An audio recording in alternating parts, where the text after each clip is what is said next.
Assalamualaikum warahmatullahi wabarakatuh. Ashamaar kafuunee akkam jirtan dhaggeeffattoonni YouTube chaanaalii Soofu Maraab. Hawaasni Musliimaa hundi keessanuu kan biyya keessatti argamtan akkanumallee biyya alaatti argamtan hiriyoonni kan koo kan naannawa kan kootti argamtan akkanumallee kan online kanarratti wal bartan kan biyyoota alaa irratti argamtan bakka adda addaa teessanii kan qaamaan wal beeknu akkanumallee immoo online kanarratti wal barre hawaasni Musliimaa hundi keessanuu baga ayyaana Eid al-Fitri bara 1447 nagayaan maatii keessanii fi hiriyoota keessan wajjin isiniin ga'e jechuu barbaada. Ayyaanni kun kan jaalalaa, kan tokkummaa, kan milkii, kan nagahaa, kan waan yaaddan itti argattan Rabbiin isiniif haa taasisuun hawwii kan kooti. Warroota baranaa kan bara eegaree Rabbiin nuuf haa jedhu. Egaa ji'a kana keessatti ji'a zikriiwwan adda addaatti gootan, Rabbii keessaniif ittiin gajjattan, Rabbii keessaniif ibaadaa keessan irratti gadhaabattanii warroonni irra turtan hundi keessanuu wanti isin yaaddan, warroonni maatii hin qabne maatii horachuudhaaf, warroonni immoo maatii qabdan maatii keessan irratti galma gahuudhaaf karoora mataa keessanii baafattanii akkanumallee wanta Rabbiin keessan isiniif milkeessuudhaaf yaaddan hundayyuu kan Rabbiin keessanitti isiniif guutu isiniif haa ta'uun hawwii kan kooti. Har'a garuu asumaan ergaa kan koo erga dabarfadhee booda yaada tokko kaasuu barbaada.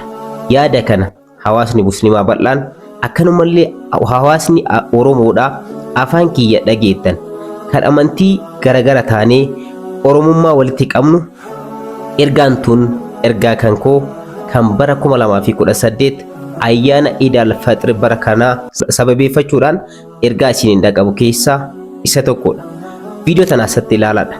Viidiyoon tun bakka bashannanaa Soodaree jedhamu baay'een keessan ni beektanii Adaamarraa gara Kibbaatti kiiloomeetira 25 irratti akkanumallee magaalaa guddittii Itoophiyaadhaa Finfinneerraa gara Kibba dhihaatti kiiloomeetira 120 irratti kan argamtu bakka bashannanaa cimaa fi fiilmiiwwan adda addaa, diraamaawwan adda addaa, taatoowwan adda addaa, miidiyaawwan adda addaatiin namoonni adda addaa itti dhiqanii itti bashannanaa turanidha. Bakki isin asirratti argaatiin jirtan. Waggoota dheeraadhaan duratti baay'een keessan ni beektanii Soodareen eenyu akka taate riizortiin Soodaree jedhamu kun eenyu akka ta'e baay'een keessan ni beektan. Warroonni dheeqxanii bashannantan naannofni kun hangam akka nama hawwatu, naannofni kun hawwata akkamiitii fi bakka miidhagaa akkamii akka ta'e hedduun keessan ni beektan.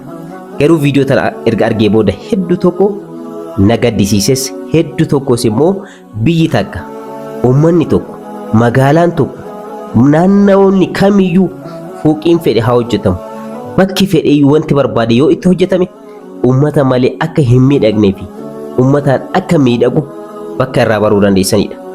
Bakki kun bakka namoonni qabeenya gurguddaa qaban, bakka turistiiwwan adda addaa, bakka namoonni qabeenya qabanis ta'e namoonni qabeenya hin qabne itti dhaquudhaan hiriyoota isaanii wajjin, maatii isaanii wajjin, jaalalleewwan isaanii wajjin dhiqanii itti bashannananii ofis bashannansiisanii ittiin gammadan bakka hawwataa ta'ee fi wantoota adda addaatiin guutamedha. Soodaree an kanaan dura dheqee waanan beekuu fi kana kan isiniin jedhu. Yeroo ammaa kana garuu Soodareen akkana jira. Riizortiin kun haala kanaan jira. Ilaaladha. Naannawa kanatti namni tokko hin argamu. Naannawa kanatti wanti argamu tokko hin jiru. Soodareen kaleessa akkasitti bareedu. Soodareen kaleessa bakkiin bashannanaa akkasitti bareedu. Dhiqannaawwan adda addaa, bakka bashannanaa adda addaa, bakki nama gammachiisu kan adda addaa kan kaleessa akkamitti bareedu hadha namni tokko keessatti hin argamu waan ta'eef akkana fokkisaa ta'eetiin jira. Kana wanti isiniif kaasuudhaaf yaadeef waa tokko isiniin dhaamuu barbaadeeti. Nageenyi bakka jirutti, nageenyi bakka jirutti wanti hundumtuu nama gammachiisa. Nageenyi bakka hin jirrete garuu akkuma Soodaree kana jechuudha. Bakki nageenya hin qabu, gammachuu hin qabu, uummannis keessaa baqata, uummanni ittiin dararama, uummanni ittiin rakkata, kana irra darbee immoo lubbuun namootaa itti darba. Biyyi takka biyya ta'uu kan dandeessu nageenya yoo qabaattedha. Ati afaan feete dubbadhu, amantii feete qabaadhu, akkanumallee immoo saba feete ta'i. Egaa godina kamitti keessatti illee argame wanni guddaan paartii kamiinuu ta'i, badhaadhina ta'i, akkanumallee shanee ta'i, akkanumallee abaa'oo ta'i, kaafaa'oo ta'i, kan barbaadde ta'i. Wanti guddaan ilma namaatiif tolaa ta'e guddaan nageenya. bakka nageenyi hin jirretti wantoonni ilmi namaa yaadu, wantoonni ilmi namaa gochuudhaaf hawwu hundumtuuniyyuu karaa irratti hafu. Argaatiin jirtan waraana Ameerikaa, Israa'elii fi Iraan walirratti gaggeessaa jiraniin qaala'insi jireenyaa biyyoota kanneen sadeen irra darbee biyyoota biraa biyya keenya dabalatee hanga miidhaatiin akka jiru hundi keessanuu argaatiin jirtan. Amma immoo rakkoo nageenyaa dhabamuutiin bakki isin bashannanaa cimaan kun haala kanaan bakka duwwaa ta'ee, bakka fokkisaa ta'ee, bakka namoonni kanaan dura dhaqanii itti boqotan, bakka soodaree aanee carraa kan argadheetiin itti bashannanaa jedhanii namoonni fageenya irraa hawwaatiin turan har'a haala fokkisaa kana keessa jira. Kana hundaa kan godhuu danda'e nageenya. Ummata koo qaalii, kan afaan kan koo dhageeffattan, kan saba kan koo taatan, kan amantiin garagara taanus oromummaan tokko nu taasise, kan dhiigni keenya tokko ta'e. Isin amantii feetan qabaadha. Paartii barbaadan deeggaraa, mirga keessan. Garuu immoo nageenya keessaniif dursa kenna. Kana kan jedhu fokkorree miidiyaa irratti wal arrabsuu, fokkorree miidiyaa irratti wanta hin taane waliin jechuu, fokkorree miidiyaa irratti immoo ol baanee namoota kakaasneetii waraana uumuu osoo hin taane nageenyaaf hundi kennayyuu gahee mataa keenya habaannuun ergaa kan koo kanarraatti. Ergaa kana wanti isinii kaasuu barbaadeef ummanni keenya kan naannawa adda addaatti argamu rakkachaa waan jiruuf keessattuu ummata Wallaggaa fudhachuu dandeessa. Keessattuu ummata Shawaa fudhachuu dandeessa. Keessattuu ummata Arsii fudhachuu dandeessa.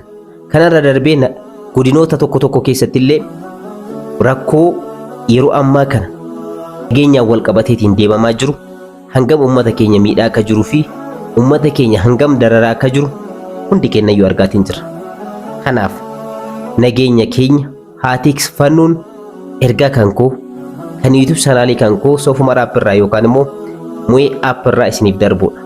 Ergaa kana immoo akka isin gammachiisuu fi namootaafis sheer akka gootan abdiin qaba.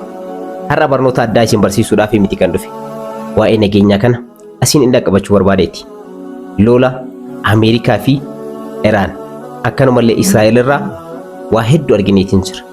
Biyyoonni addunyaa hundi hangam miidhamaa akka jiranii fi sababa waraana kanaatiin naannawa sanitti kan argaman biyyoonni gurguddoos ta'anii xixiqqoon guddina irra jiranis ta'anii ganaa guddina irra jiran hangam miidhamaa akka jiran argaatiin jira. Kana argaatiin immoo nageenya keenya tikfachuu dhabuun dadhabbina keenya. Kanaaf nageenya haa tikfannuun ergaa kan koo kanarraati. Kanarraa asirra xumuree jira. Yaada keessan koomanta irratti naaf barreessaa. Egaa barnoota addaa, viidiyoo addaa fi akkanumallee hojiiwwan onlaayinii wajjin hojjennu kan addaatiin walitti deebina.